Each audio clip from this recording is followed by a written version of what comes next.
నమస్కారం ఘంటారవానికి స్వాగతం. ముందుగా ప్రధాన అంశాలు. మావోయిస్టులకు సీఎం రేవంత్ రెడ్డి కీలక సూచన. రాష్ట్రాభివృద్ధిలో భాగస్వాములు కావాలని పిలుపు.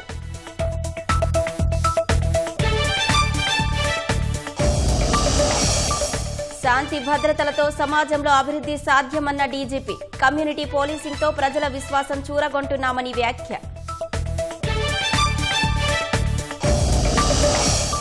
నవీ ముంబైలోని ఓ భవనంలో అగ్ని ప్రమాదం. చిన్నారి సహా 4 మృతి, 10 మందికి పైగా గాయాలు.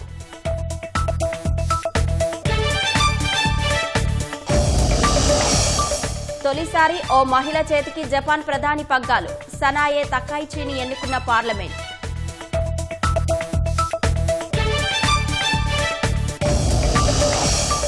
రోజురోజుకు రికార్డులు తిరగరాస్తున్న బంగారం ధర.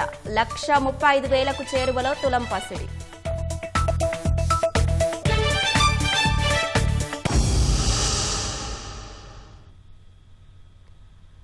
పోలీసు సంక్షేమం కోసం ప్రభుత్వం అనేక చర్యలు చేపట్టిందని ముఖ్యమంత్రి రేవంత్ రెడ్డి స్పష్టం చేశారు. రాజకీయ జోక్యం, ఒత్తిడి లేకుండా పనిచేయాలని ఆయన పిలుపునిచ్చారు. హైదరాబాద్ గోషామహల్ మైదానంలో ఏర్పాటు చేసిన పోలీస్ సంస్మరణ కార్యక్రమంలో పాల్గొన్న సీఎం అమరవీరులకు నివాళి అర్పించారు. పోలీసులకు ఏదైనా జరిగితే దేశంలోనే అత్యధిక పరిహారం ఇస్తున్నామన్న సీఎం వారి పిల్లలకు రంగారెడ్డి జిల్లా మంచిరేవుల్లో ప్రత్యేక పాఠశాల ఏర్పాటు చేసినట్టు తెలిపారు. డ్రగ్స్ మహమ్మారిపై పోరాడేందుకు ఈగల్ పేరుతో బృందం నియమించామన్న ముఖ్యమంత్రి సైబర్, డిజిటల్, మార్ఫింగ్, డ్రగ్స్లో కొత్త తరహా నేరాలు జరుగుతున్నాయని, టెక్నాలజీ రూపంలో వచ్చే నేరాలకు దాంతోనే సమాధానం చెబుతున్నామని స్పష్టం చేశారు. ఈ కార్యక్రమంలో డీజీపీ శివధర్ రెడ్డి సహా పోలీసు ఉన్నతాధికారులు, సిబ్బంది, వారి కుటుంబ సభ్యులు పాల్గొన్నారు. విధి నిర్వహణలో దేశం కోసం ప్రాణాలు అర్పించిన ఎందరో పోలీసు అమరవీరులను స్మరించుకోవడం మన అందరి కర్తవ్యము, బాధ్యత. ఆ బాధ్యతతోనే దేశవ్యాప్తంగా ప్రతి సంవత్సరం అక్టోబర్ 21న పోలీసు అమరుల సంస్మరణ దినోత్సవంగా ఘనంగా నిర్వహించుకుంటున్నాం. ఈ సందర్భంగా విధి నిర్వహణలో వీర మరణం పొందిన పోలీసు అమరులకు తెలంగాణ రాష్ట్ర ముఖ్యమంత్రిగా 4 కోట్ల ప్రజల పక్షాన ఘనంగా శ్రద్ధాంజలి ఘటిస్తున్నా. సిఆర్పిఎఫ్ అధికారి కరణ్ సింగ్ నేతృత్వంలో 10 మంది జవాన్లు వీర మరణం పొందారు. దేశం కోసం ఆనాటి నుంచి ఈనాటి వరకు ఎందరో పోలీసులు ప్రాణత్యాగం చేశారు. వారందరికీ పేరు పేరున హృదయపూర్వక శ్రద్ధాంజలి ఘటిస్తున్నాను. రాష్ట్ర పోలీసు శాఖ దేశంలోనే అగ్రస్థానంలో నిలబడడం మా ప్రభుత్వానికి గర్వకారణం. ఇండియా జస్టిస్ రిపోర్ట్ 2025 ప్రకారం దేశంలోనే తెలంగాణ పోలీస్ శాఖకు ప్రథమ స్థానం లభించింది. ఈ విజయాలు తెలంగాణ పోలీస్ సిబ్బంది నిరంతర కృషి, అంకిత భావానికి నిదర్శనం. అలాగే ప్రజల భద్రత, శాంతిని కాపాడుతూ తెలంగాణ పోలీస్ శాఖ దేశంలోనే అగ్రస్థానంలో కొనసాగాలని నేను ప్రగాఢంగా కోరుకుంటున్నాను. సాంకేతికత వినియోగంలో తెలంగాణ పోలీసులు అందరికంటే ముందంజలో ఉండడం మనకు గర్వకారణం. సైబర్ నేరాలను ఎదుర్కొనేందుకు డీజీపీ స్థాయి అధికారి ఆధ్వర్యంలో సైబర్ సెక్యూరిటీ బ్యూరోను ఏర్పాటు చేశాం. ఈ విభాగం అత్యంత సమర్థవంతంగా విధులను నిర్వహిస్తూ దేశంలోనే ద బెస్ట్గా నిలిచింది. సైబర్ నేరగాళ్లను అరికట్టడానికి అంతర్రాష్ట్ర ఆపరేషన్లు సైతం నిర్వహిస్తున్న తెలంగాణ పోలీసులకు యావత్ దేశం అభినందనలు తెలియజేస్తుంది. మావోయిస్టు ఉద్యమంలో ఉన్న అజ్ఞాత నాయకులను జనజీవన స్రవంతిలో కలవాలని నేను వారికి ప్రత్యేకంగా విజ్ఞప్తి చేస్తున్నాను. దేశాభివృద్ధిలో భాగస్వాములై తెలంగాణ రాష్ట్ర పునర్నిర్మాణంలో వారి యొక్క వంతు కర్తవ్యాన్ని నిర్వహించాల్సిందిగా మావోయిస్టులకు ఈ వేదిక మీద నుంచి విజ్ఞప్తి చేస్తున్నా. అందుకే మా ప్రభుత్వం పోలీసు సంక్షేమం కోసం అనేక చర్యలను చేపట్టింది. అందులో భాగంగానే మా ప్రభుత్వం అధికారంలోకి వచ్చిన తర్వాత 16,000 మంది కానిస్టేబుల్స్, ఎస్ఐలను రిక్రూట్ చేసింది. అధికారులు సిబ్బందికి దేశంలో ఎక్కడ లేని విధంగా తెలంగాణలో అత్యధిక నష్ట పరిహారం ఈనాడు మనం అందిస్తున్నాం. విధి నిర్వహణలో వీరమరణం పొందిన పోలీసు కుటుంబాల్లో ఒకరికి ప్రభుత్వ ఉద్యోగం, ఇంటి స్థలం, వారి పిల్లలకు రెసిడెన్షియల్ స్కూళ్లలో ఉచిత విద్య, వైద్యం, బస్ పాస్ సౌకర్యం తదితర పథకాలను అందజేస్తున్నాం. మెడికల్ సీట్లలోనూ పోలీసు అమరుల పిల్లలకు ప్రత్యేకంగా సీట్లను కేటాయిస్తున్నాం.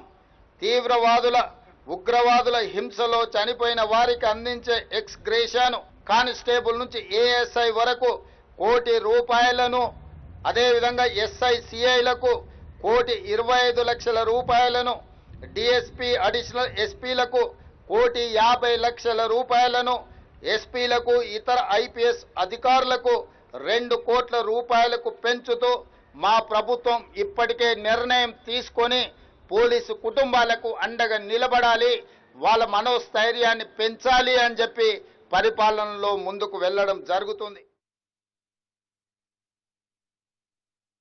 సమాజంలో శాంతి భద్రతల పరిరక్షణకు అవసరమైతే ప్రాణ త్యాగం చేయడానికి కూడా పోలీసులు వెనకాడరు అని అమరులైన పోలీసులు మనకు సమాజానికి గుర్తు చేస్తున్నారు. అమరులైన వారి త్యాగాలు మనకు నిరంతరం స్ఫూర్తిని కలుగజేస్తుంటాయి, మన కర్తవ్యాన్ని మనకు గుర్తు చేస్తుంటాయి. పోలీసులు విధి నిర్వహణలో బేసిక్ పోలీసింగ్ను మరవకూడదన్నది మన సిద్ధాంతం. చట్ట ప్రకారం అందరినీ సమానంగా చూస్తూ నిష్పాక్షికంగా వ్యవహరించడం ఫెయిర్ పోలీసింగ్. యూనిఫామ్ ధరించిన ఆ వ్యక్తి యొక్క వ్యక్తిగత గౌరవానికే కాదు, అది జనం పట్ల బాధ్యతకు, చట్టం పట్ల నిబద్ధతకు, దేశ భద్రత పట్ల అంకిత భావానికి సంకేతం. మన తెలంగాణ పోలీస్ శాఖ దేశంలోనే ఉత్తమ శాంతి భద్రతల పరిరక్షణ వ్యవస్థలో ఒకటిగా గుర్తింపు పొందింది. మీ అందరి సమిష్టి కృషి, అంకిత భావం మరియు ప్రాణాలను పణంగా పెట్టే ధైర్యం వల్ల మాత్రమే సాధ్యమైంది. అమరుల కుటుంబాల త్యాగాలను గుర్తు చేసుకోవటం ఒకరోజుతో సరిపోదు. మనం వారికి మంచి సంక్షేమ పథకాలు, వారి పిల్లలకు విద్య, మానసిక ఆర్థికపరమైనటువంటి మద్దతు ఇస్తేనే వారి త్యాగాలకు విలువ ఇచ్చినట్లయితుంది. తెలంగాణ పోలీస్ శాఖ తరఫున వారి కోసం మేము ఎల్లప్పుడూ అండగా ఉంటాం. యావత్ భారతదేశంలోని పోలీస్ అమరవీరుల త్యాగాలను ఈ సందర్భంగా మరోసారి స్మరించుకుంటూ వారి ఆత్మలకు శాంతి కలగాలని వారందరికీ హృదయపూర్వకంగా శ్రద్ధాంజలి ఘటిస్తున్నాను. రాష్ట్రంలోని బస్తీ దవాఖానాల్లో కనీస వసతులు కరువయ్యాయని బీఆర్ఎస్ నేతలు ఆక్షేపించారు. రేవంత్ సర్కార్ హయాంలో బస్తీ దవాఖానాలకు వెళ్లాలంటే పేదలు భయపడే పరిస్థితులు వచ్చాయని ఆరోపించారు. హైదరాబాద్లోని పలు ప్రాంతాల్లోని బస్తీ దవాఖానాలను బీఆర్ఎస్ కార్యనిర్వాహక అధ్యక్షుడు కేటీఆర్, మాజీ మంత్రి హరీష్ రావు పరిశీలించారు. ఆసుపత్రుల్లో రోగులతో స్వయంగా మాట్లాడి వారి సమస్యలు తెలుసుకున్నారు. దవాఖానాలో సరిపడా గోళీలు, సిరప్లు సైతం లేవని హరీష్ రావు దుయ్యబట్టారు. ఆరోగ్యశ్రీ పరిమితిని 10 లక్షలకు పెంచామని చెబుతున్న సర్కార్ కనీసం ఆసుపత్రులకు బిల్లులు సైతం చెల్లించలేదని విమర్శించారు. బస్తీ దవాఖానలో మందులు సరఫరా చేసే తెలివి లేకపోయాయి. ఆ డాక్టర్లకు జీతాలు వస్తున్నాయా లేవా రివ్యూ చేసే టైం లేదా రేవంత్ రెడ్డి గారు? నీకు 40-50 రకాల మందులు ఇవాళ బస్తీ దవాఖానలో పేదలకు అందుబాటులో ఉండడం లేదు.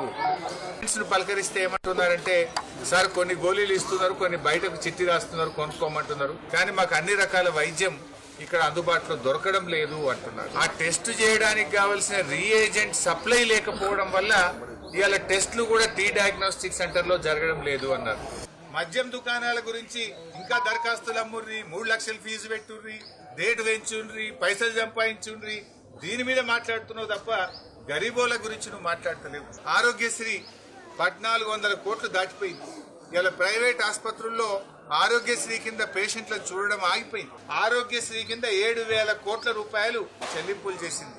ఆరోగ్యశ్రీ బకాయిలు విడుదల చేయి. ఈరోజు బస్తీ దవాఖానాల పరిస్థితి ఏంది అంటే, కాంగ్రెస్ ప్రభుత్వం వచ్చినాక ప్రజారోగ్యాన్ని పక్కన పెట్టారు, తమ స్వార్థం మాత్రమే చూసుకుంటున్నారు. ఒక్క బస్తీ దవాఖానాలే కాదు, హైదరాబాద్ లోని పేదల కోసం ఉచితంగా వైద్య పరీక్షలు, రక్త పరీక్షలు కానీ, మూత్ర పరీక్షలు కానీ, శారీరకంగా ఇతరత్ర ఏ రకమైన టెస్టులు కావాలన్నా వాటి కోసం కూడా ఈ డయాగ్నోస్టిక్స్ అనే ఒక కార్యక్రమాన్ని 33 జిల్లాల్లో కూడా ఏర్పాటు చేయడం జరిగింది. జిల్లాకు ఒక మెడికల్ కాలేజ్ ఏర్పాటు చేసి ప్రతి జిల్లాలో ఒక సూపర్ స్పెషాలిటీ హాస్పిటల్ కూడా తీసుకొచ్చిన ఘనత కేసీఆర్ గారి ప్రభుత్వానికి. హైదరాబాద్ లో ఎప్పుడో కట్టిన ఉస్మానియా, మరెప్పుడో కట్టిన గాంధీ తప్ప కొత్తవి లేవు దవాఖానాలు.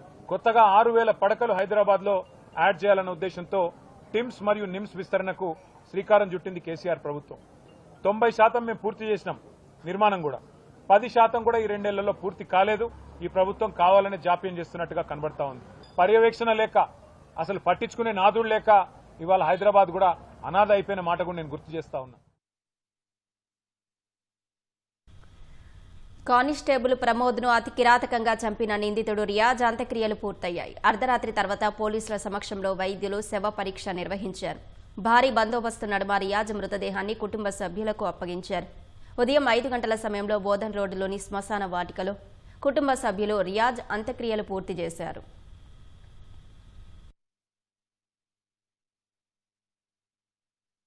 అల్పపీడన ప్రభావంతో తిరుమలలో కుండపోతగా వర్షం కురుస్తోంది. భక్తులు వర్షంలో తడుస్తూనే స్వామివారి దర్శనానికి వెళ్తున్నారు. గదులు, లడ్డూ విక్రయశాలకు వెళ్లే భక్తులు వర్షంలో ఇబ్బందులు పడుతున్నారు. ఆలయ ప్రాంగణంతో పాటు పరిసరాల ప్రాంతాల్లోనూ వర్షం కారణంగా భక్తులు అవస్థలు ఎదుర్కొంటున్నారు. పాప వినాశనం, ఆకాశగంగా, శ్రీవారి పాదాల తీర్థాలు, ఘాట్ రోడ్డుల్లో కొండ చర్యలు విరిగిపడే అవకాశం ఉండడంతో టీటీడీ అప్రమత్తమైంది. భక్తులను ముందస్తుగా హెచ్చరిస్తోంది.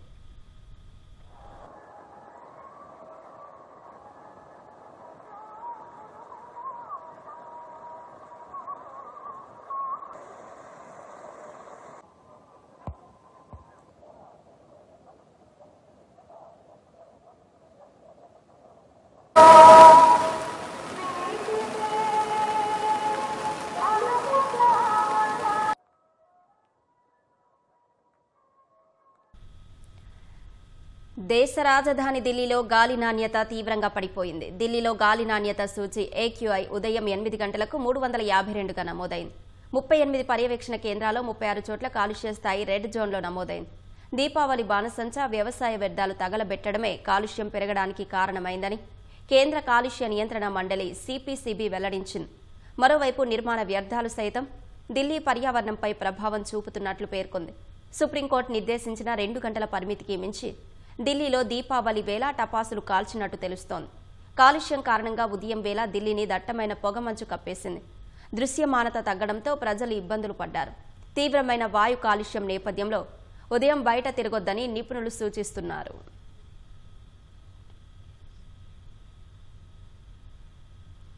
మహారాష్ట్ర నవీ ముంబైలోని ఓ బహుళ అంతస్తుల భవనంలో జరిగిన అగ్ని ప్రమాదంలో ఓ చిన్నారి సహా 4 మృతి చెందారు. 10 మందికి పైగా గాయపడ్డారు. వాషి సెక్టార్ 14లో ఉన్న రహేజా రెసిడెన్సీ భవనంలో రాత్రి మంటలు చెలరేగి ఇతర అంతస్తులకు వ్యాపించాయి. హుటాహుటిన సహాయక చర్యలు చేపట్టిన అగ్నిమాపక సిబ్బంది క్షతగాత్రులను సమీపంలోని ఆసుపత్రికి తరలించారు. 8 ఫైర్ ఇంజన్లతో మంటలను అదుపులోకి తీసుకొచ్చారని తెలిపారు.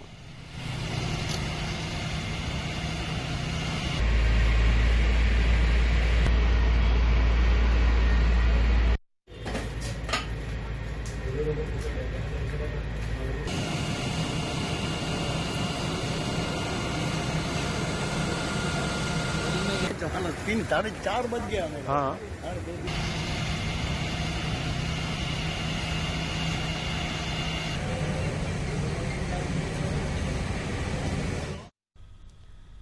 జపాన్ చరిత్రలో తొలిసారి ఓ మహిళ ప్రధానిగా ఎన్నికయ్యారు. లిబరల్ డెమోక్రటిక్ పార్టీ అధ్యక్షురాలు సనాయే తకైచిని జపాన్ పార్లమెంట్ ప్రధానిగా ఎన్నుకుంది.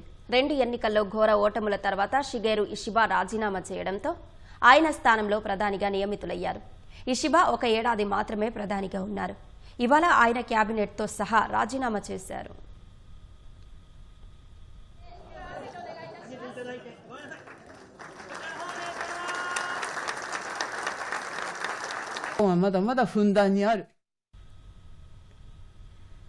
H1B ఫీజు అంశంలో అమెరికాలో చదువుతున్న విదేశీ విద్యార్థులకు భారీ ఊరట లభించింది. అమెరికా బయట నుంచి వచ్చే దరఖాస్తులకు మాత్రమే H1B ఫీజు $1,00,000 చెల్లించాలని America citizenship and immigration USCIS స్పష్టం చేసింది. అమెరికాలో ఉన్న విదేశీ విద్యార్థులకు H1Bలో సవరణలు, పొడిగింపులు లేదా హోదా మార్పుల కోసం దరఖాస్తు చేసుకోవడంలో మినహాయింపు ఇస్తూ USCIS నవీకరించిన మార్గదర్శకాలను జారీ చేసింది. గాజాలో కాల్పుల విరమణ ఒప్పందంపై నీలి నీడలు కమ్ముకున్న వేళ అమెరికా అధ్యక్షుడు డొనాల్డ్ ట్రంప్ కీలక వ్యాఖ్యలు చేశారు. హమాస్ ఎలాంటి ఘర్షణ వాతావరణం సృష్టించకుండా మంచిగా ఉండాలని, లేదంటే పూర్తిగా నిర్మూలిస్తామని హెచ్చరించారు. హమాస్కు బుద్ధి చెప్పే పనిని అమెరికా దళాలు చేయవన్న ట్రంప్ కాల్పుల విరమణకు మధ్యవర్తిత్వం వహించిన దేశాలు చేస్తాయని తెలిపారు. గాజాలో కాల్పుల విరమణ అమల్లో ఉన్నప్పటికీ రఫాలో ఇజ్రాయెల్ దళాలపై హమాస్ కాల్పులు జరిపినట్టు నెతన్యాహు ప్రభుత్వం ఆరోపించిన నేపథ్యంలో ట్రంప్ ఈ వ్యాఖ్యలు చేశారు. మరోవైపు ఇజ్రాయెల్ హమాస్ మధ్య కాల్పుల విరమణ ఒప్పందం సజావుగా సాగేందుకు ఈజిప్ట్, అమెరికా యత్నిస్తున్నాయి. రెండు వర్గాలతో సంప్రదింపులు జరుపుతున్నాయి.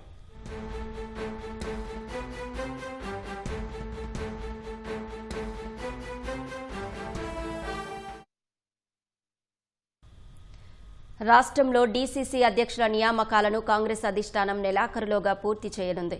అన్ని జిల్లాల్లో అభిప్రాయాలు తీసుకున్న ఏఐసీసీ పరిశీలకులు తన నివేదికను అధిష్టానానికి పంపించారు. ఈ నెల 25న డీసీసీ అధ్యక్షుల ఎంపికపై తుది నిర్ణయం తీసుకోవడానికి సీఎం రేవంత్ రెడ్డి, పీసీసీ అధ్యక్షుడు మహేష్ గౌడ్ ఢిల్లీకి వెళ్లనున్నారు. తెలంగాణతో పాటు మరో 4 రాష్ట్రాల్లో జిల్లా కాంగ్రెస్ అధ్యక్షుల నియామకాలను ఏఐసీసీ ప్రతిష్టాత్మకంగా తీసుకుంది. గతంలో పీసీసీ అధ్యక్షుడు, రాష్ట్ర వ్యవహారాల ఇన్ఛార్జ్, సీనియర్ నాయకులు కలిసి డీసీసీ అధ్యక్షులను ఎంపిక చేసి ఏఐసీసీ ఆమోదం కోసం పంపించేవారు. పార్టీ బలోపేతానికి డీసీసీ అధ్యక్షులు కీలకమని భావిస్తున్న కాంగ్రెస్ అధిష్టానం వారి ఎంపికలో సమూల మార్పులు చేసింది. క్షేత్రస్థాయిలో శ్రేణుల అభిప్రాయాలను తీసుకుని పక్కాగా డీసీసీ అధ్యక్షుల్ని నియమించాలని నిర్ణయించింది. ఈ మేరకు ప్రతి జిల్లాకు ఏఐసీసీ పరిశీలకులను పంపించి అభిప్రాయ సేకరణ చేసింది. 22 మంది పరిశీలకులు తమకు కేటాయించిన జిల్లాల్లో పర్యటించి సమావేశాలు నిర్వహించారు. మండల, నియోజకవర్గ, జిల్లా స్థాయి నాయకులు, మంత్రుల నుంచి అభిప్రాయాలను సేకరించారు. డీసీసీ అధ్యక్ష పదవి కోసం జిల్లాకు 3 పేర్లను ఎంపిక చేసిన ఏఐసీసీ పరిశీలకులు ఈ నెల 18న తమ నివేదికను కాంగ్రెస్ అధిష్టానానికి అందించారు.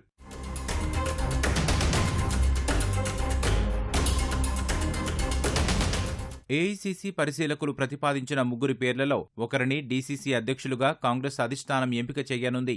ఈ ప్రక్రియను పూర్తి చేసేందుకు ఈ నెల 25న ఢిల్లీ రావాలని సీఎం రేవంత్ రెడ్డి, ఉప ముఖ్యమంత్రి భట్టి విక్రమార్క, మంత్రి ఉత్తమ్ కుమార్ రెడ్డి, పీసీసీ అధ్యక్షుడు మహేష్ కుమార్ గౌడ్, రాష్ట్ర వ్యవహారాల ఇన్ఛార్జ్ మీనాక్షి నటరాజన్ను ఏఐసీసీ ఆహ్వానించింది. ప్రస్తుతం ఉన్న డీసీసీ అధ్యక్షులకు మరోసారి అవకాశం లేదని పీసీసీ ఇప్పటికే స్పష్టం చేసింది. 5 ఏళ్లుగా కాంగ్రెస్లో పనిచేస్తున్న వారి అర్హులని పేర్కొంది. జనంలో ఉండే నాయకులకే ప్రాధాన్యత ఉంటుందని తేల్చి చెప్పింది.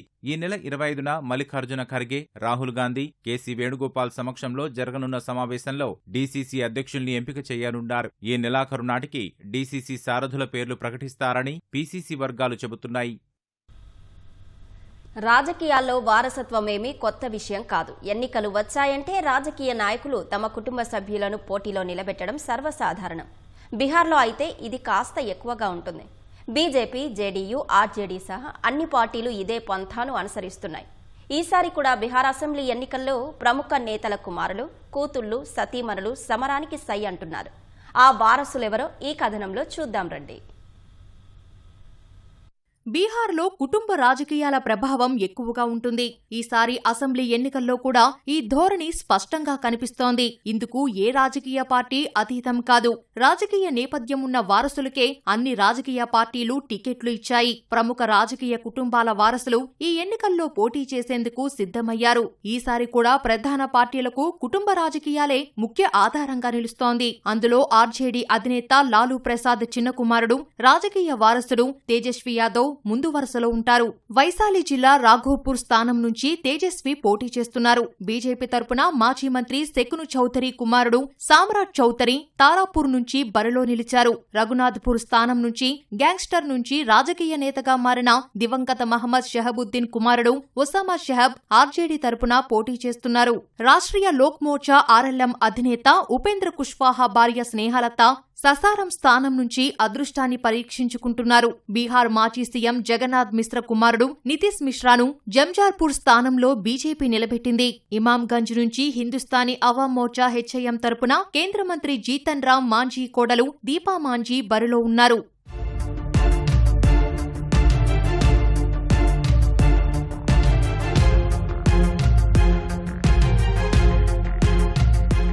జన్సురాజ్ పార్టీ అభ్యర్థిగా మోర్వా నుంచి ప్రముఖ సోషలిస్టు నాయకుడు కర్పూరి ఠాకూర్ మనవరాలు జాగృతి ఠాకూర్ నిలవగా, గైఘాట్ నుంచి జేడీయూ తరపున ఎంపీ వీణాదేవి కుమార్తె కోమల్ సింగ్ పోటీ చేస్తున్నారు. నబీనగర్ స్థానంలో జేడీయూ నుంచి ఎంపీ లవ్లీ ఆనంద్ కుమారుడు చేతన్ ఆనంద్ తన అదృష్టాన్ని పరీక్షించుకుంటున్నారు.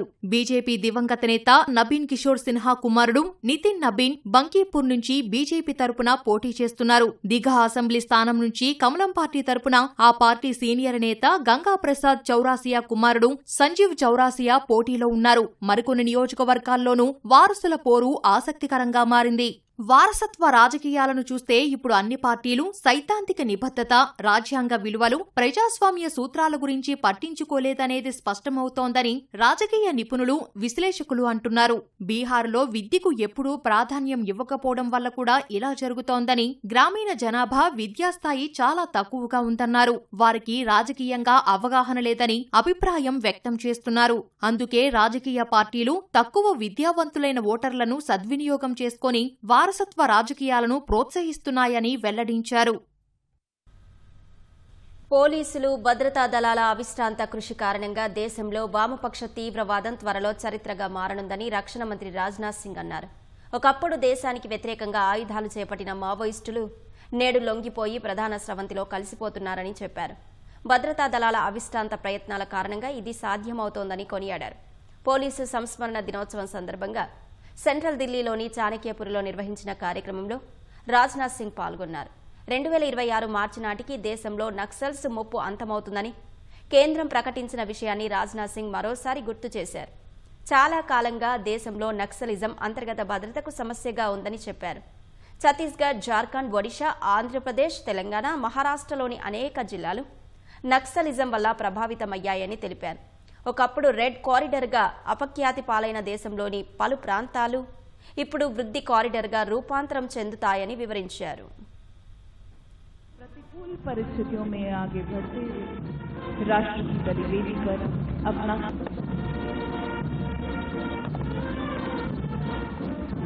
हिंदुस्तान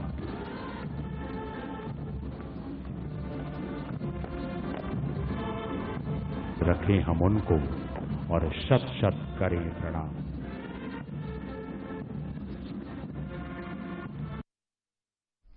एक लंबे समय तक नक्सलवाद हमारी आंतरिक सुरक्षा के लिए समस्या रहा है।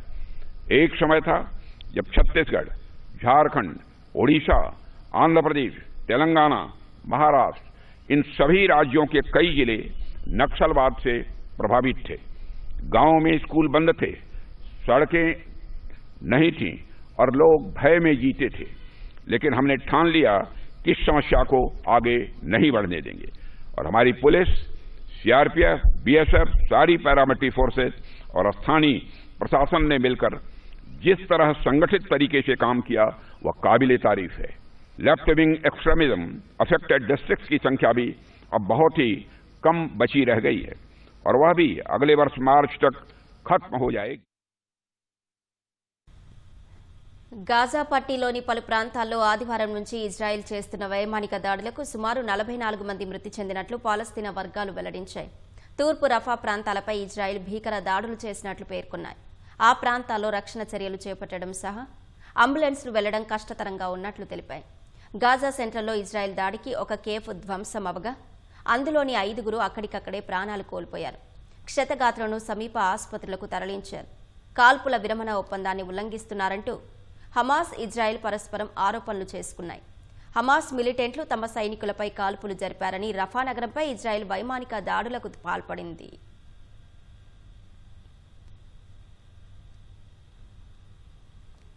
మధ్యప్రదేశ్ పోలీసు విభాగంలో కానిస్టేబుల్గా పనిచేస్తున్న మహేష్ బవార్కర్ ప్రారంభించిన క్లాత్ బ్యాంకుతో పేదల లోగిళ్లలోనూ దీపావళి కాంతులీనుతోంది.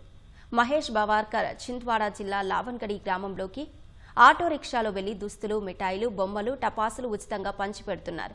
పేదరికం కష్టాలను బాల్యంలో అనుభవించిన మహేష్ బవార్కర్ 15 ఏళ్ల కిందట ఈ సేవా కార్యక్రమాన్ని ప్రారంభించారు.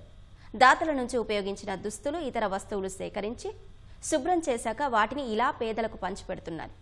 తన చిరు ప్రయత్నం ఈ దీపావళి నాటికి క్రమంగా పలు గ్రామాలకు విస్తరించినట్టు చెప్పారు. ఈ సేవా యజ్ఞంలో భార్య హేమలత తనకు అండగా నిలుస్తున్నట్టు తెలిపారు. पढ़ने लिखने में काफी किताब जिस चीज की दिक्कत आती है तो ये संगठन పుట్టుకతో చూపులేని ఓ లేగదూడ శ్రీకృష్ణుడి విగ్రహం చుట్టూ నిత్యం ప్రదక్షిణలు చేయడం ఆశ్చర్యానికి గురిచేస్తోంది.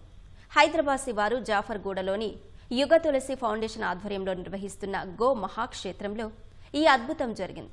2 ఏళ్ల వయసున్న ఈ లేగదూడ ప్రతిరోజు సూర్యోదయం, సూర్యాస్తమయం సమయాల్లో శ్రీకృష్ణుడి విగ్రహం చుట్టూ ప్రదక్షిణలు చేస్తున్నట్లు ఫౌండేషన్ చైర్మన్, టీటీడీ పాలక మండలి మాజీ సభ్యులు కొలిశెట్టి శివకుమార్ వెల్లడించారు. లేగదూడ ప్రదక్షిణల వీడియోను రికార్డు చేసి షేర్ చేయగా సామాజిక మాధ్యమాల్లో వైరల్గా మారింది. 2 ఏళ్ల క్రితం కబేలాకు తరలిస్తున్న ఓ గోవును రక్షించగా కొద్ది రోజులకే ఈ దూడకు జన్మనిచ్చిందని శివకుమార్ తెలిపారు. దూడకు సంధ్య అని పేరు పెట్టామన్నారు. గో మహాక్షేత్రంలోనే నందగోకులం అనే పేరుతో కుటీరం కట్టించి అందులో ఈ దూడను ఉంచినట్లు తెలిపారు.